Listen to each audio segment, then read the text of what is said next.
This is Recovery Lifestyles with Carmel.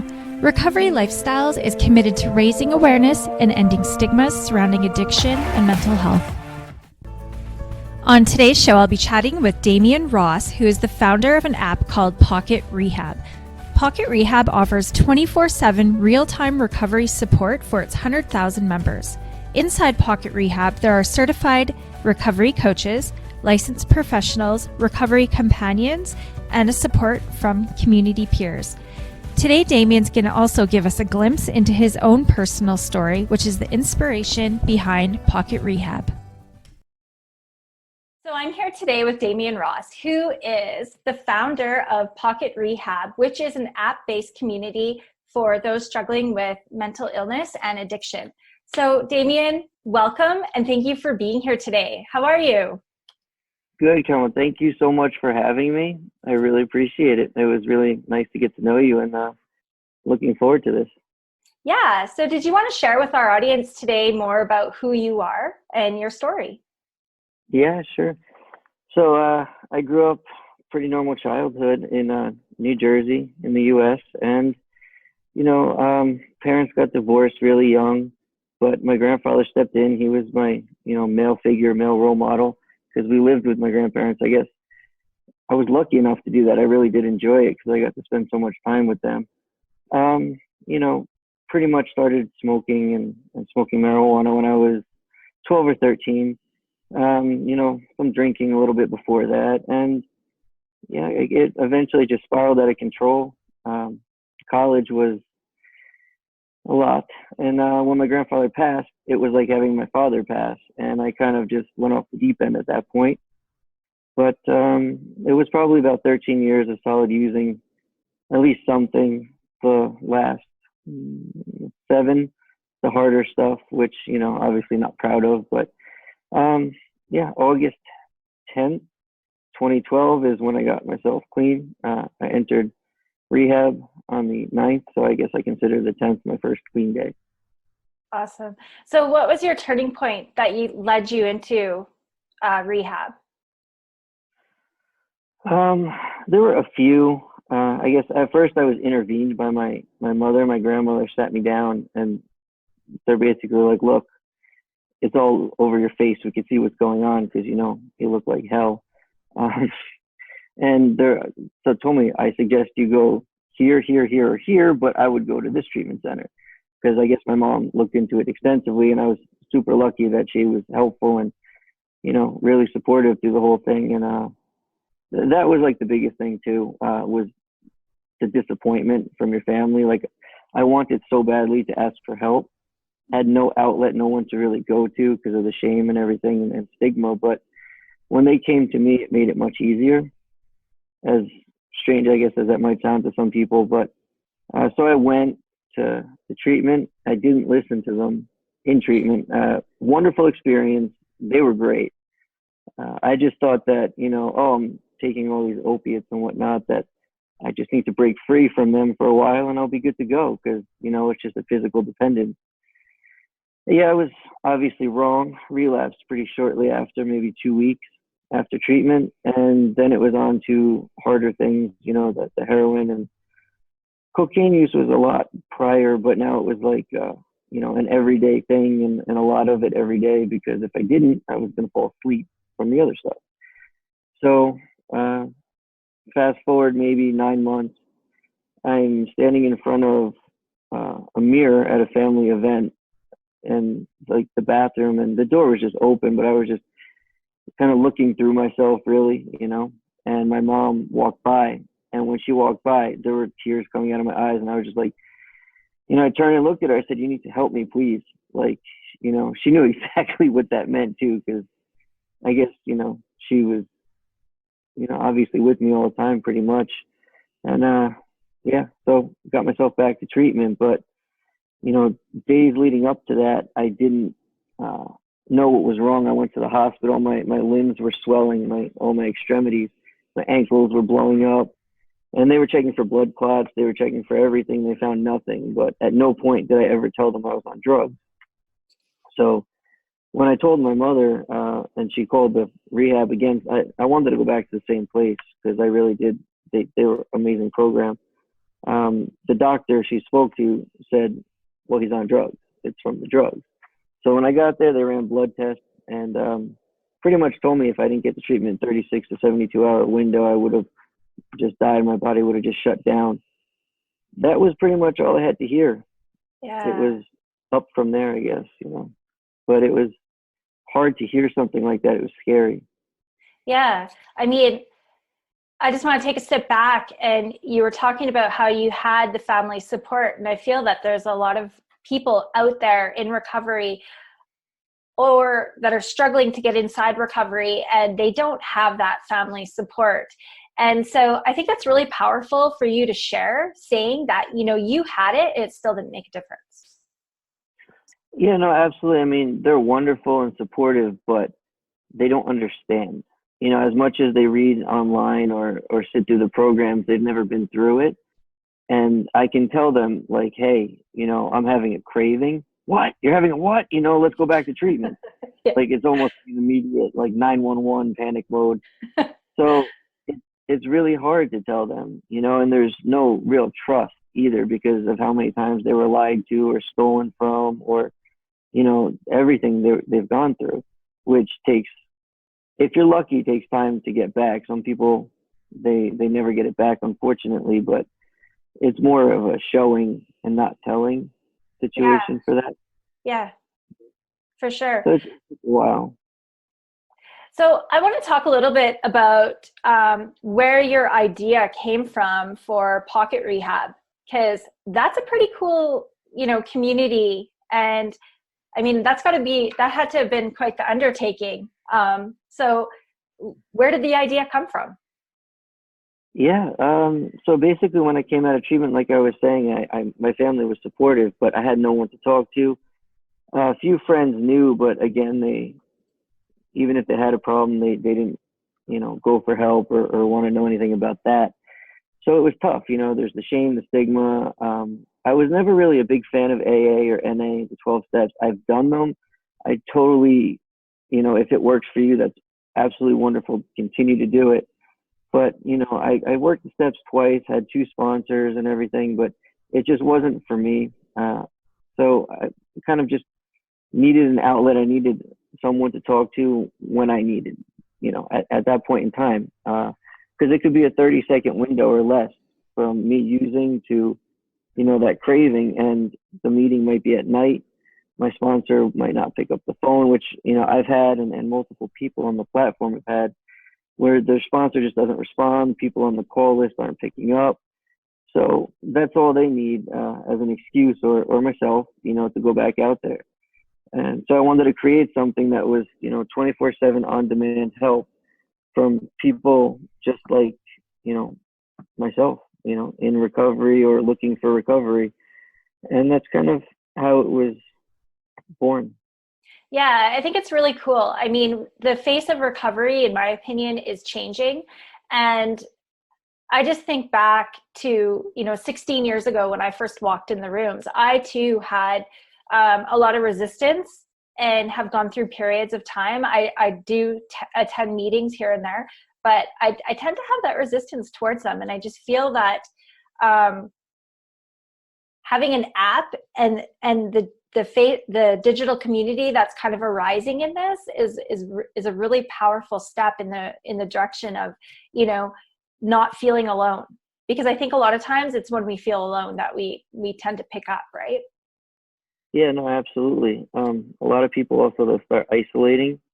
Yeah. And, I have no one to talk to. People don't understand. Well, we do. I can promise you somebody will be there. The community is growing. It's great. And it's actually incredible because everybody's been super supportive to each other. I think in 2 years, we've had maybe one argument breakout, if you will, because somebody didn't believe in medically assisted treatment, and the other person, they were like a hardcore NA 12-step. The other person was doing the MAT treatment, and they just got in an argument about, oh, you're not clean, you're not in recovery, which, I mean, it happens, but that's kind of not what we're about. We're just a supportive community, and however you get clean, that's wonderful. Yeah. So do you want to share a little bit more about the community, how the app works, maybe what the features are on the app? Yeah, sure. So we'll start with the basics. I mean, you have your recovery trackers, so you can track your sobriety or your clean time, and you can enter it for different, smoking, sex, drugs, alcohol, as many as you want. There's a money saver, so you can figure out how much you were spending on average and calculate, how much you're spending. It's just a little extra motivation. Then there's the community chat, which is basically a forum where people come, you select topics you want to talk about, or you can search for topics to kind of jump in on conversations. Now we have a new feature as well where people can become friends in the app. So it's like having a recovery companion once you enjoy speaking with somebody. You can do it whenever you want, talk, text, video. And there's journaling capabilities, so you journal and we store them on the secure HIPAA compliant server. So, we take your privacy really seriously, because that's another thing. You can be as anonymous as you want. Just a username. We don't really ask you for much when you sign up, just your phone number. And that's just for a verification code, so we know it's you every time you log in. And other features, like I guess the main feature would be the lifeline. So that's, you push that 24/7. Like I said, text, voice or video. Someone will answer, and you can, vent, or I don't know, talk about whatever you like, really, whatever's going on. So, and who answers? Is it former addicts? Do you have professionals online? Oh yeah, sure. So it's peer to peer. We have a bunch of recovery coaches. They don't, work for the app at all, but they are recovery coaches. So if they can present their credentials on the back end to me, just by emailing them, and I can verify that, then, you get a little check mark next to your name, and it lets the community know that you've gone through some sort of training. And, they help guide the conversation a little bit better. Most are either working in the treatment industry or have just been through it themselves. And we're actually going to be adding professionals to the app, but more of an alumni situation. So if you had gone to a treatment center, you can join the alumni group, stay in touch with them and the people that you've gone through it with. And everything is completely free, by the way. So just, all these features are just extra support anytime you want. That's really amazing. And so how long has the app been operating or been live, I guess? We launched the beta September 2016. Okay. And just slowly, we've done no advertising, and it's grown to about 70,000 people in the community. Not at any given time, but over the course of about a year, you'll see about 70,000 come through. That's really amazing. So it sounds like it's working. Do you feel that? I do. No, I definitely do, because I mean, that was the whole basis of it. If it doesn't matter how much clean time you have, or even if you are struggling, because we have a lot of family members or friends of those struggling that are looking to find help for their loved one, or, they're kind of like the forgotten market because they go through it just as much. So we provide support for them as well. But if that person can talk you down from that craving, or if you're sitting at a bar or staring at that line, whatever it might be, but why not? If it works, and it has been, it's been working pretty well. And so you can see that within the community, you see the people maintaining their sobriety. Is that? Yeah, actually, I got an email from a gentleman from Montreal. He signed up when the app first launched, and it was like, one of those that brings tears to your eyes, like you're happy, because he said, I talked to you on a lifeline. I had nobody. I was detoxing by myself in my bedroom, and you spoke to me, and I'm coming up on 2 years very soon, and I just wanted to thank you. And that meant like the world, just to hear that. And there's been other stories too. That was one of the more recent ones, and also in your neck of the woods. So, Out here in Canada? Yeah. It was just amazing. Yeah, go ahead, share. I love hearing stories of success stories, right? Oh yeah. I mean, there's plenty where, people have, I think another one had about a year, and they actually relapsed, and they deleted the app. I won't lie, they deleted it, and they said they regretted that because the second they deleted the app, they relapsed. So they're back now and they're never deleting it again. I think they got kind of complacent. That kind of happens too. The pink cloud scenario sets in sometimes.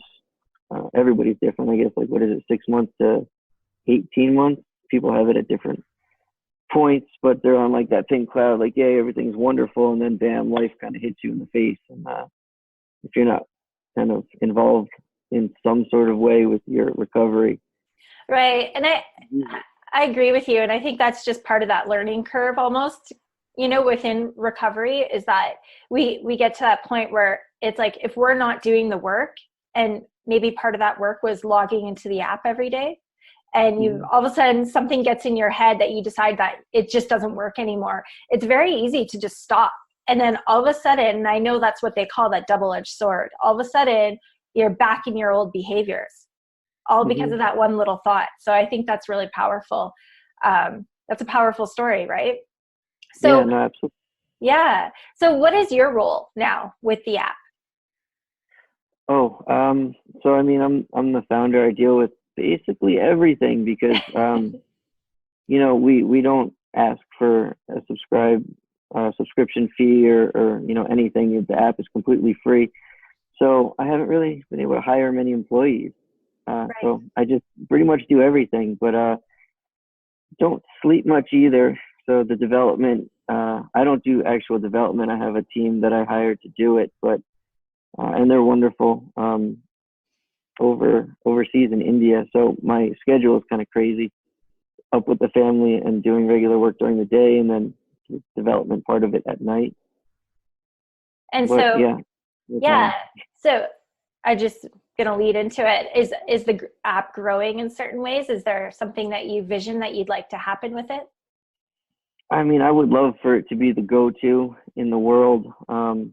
Just because of the name Pocket Rehab, it just kind of suggests anytime, anywhere. As long as you have cell phone service or Wi-Fi, at least you can use this for help. You can go to it and find maybe an interventionist for a loved one. You can find a treatment facility, a meeting, if you're traveling around the world, out of town, whatever, on business or what have you.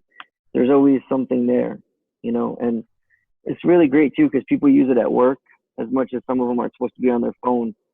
We can't kind of tell that craving, like, no, please don't come now. It just, it comes and you have to deal with it. So it's nice because you can use it anytime, anywhere. Yeah, that's cool. So as we're about to close up, is there anything that you would really want to share? Is there anything that's on your heart?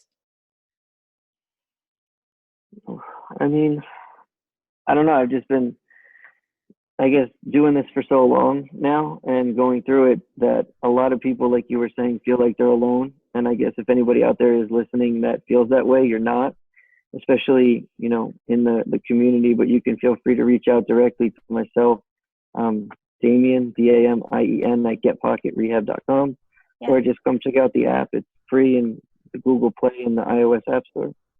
Cool. And I'm going to have a link to the app under this video so that anybody listening that feels called to it or wants to try it, they have that easy access. So, I appreciate it. Damien, I really appreciate you. I'm so grateful to have met you. I just trust that whoever is meant to be hearing this message today is going to benefit from it. And yeah, hopefully we'll do this again soon. Yeah, thank you so much, Karma. I really appreciate it.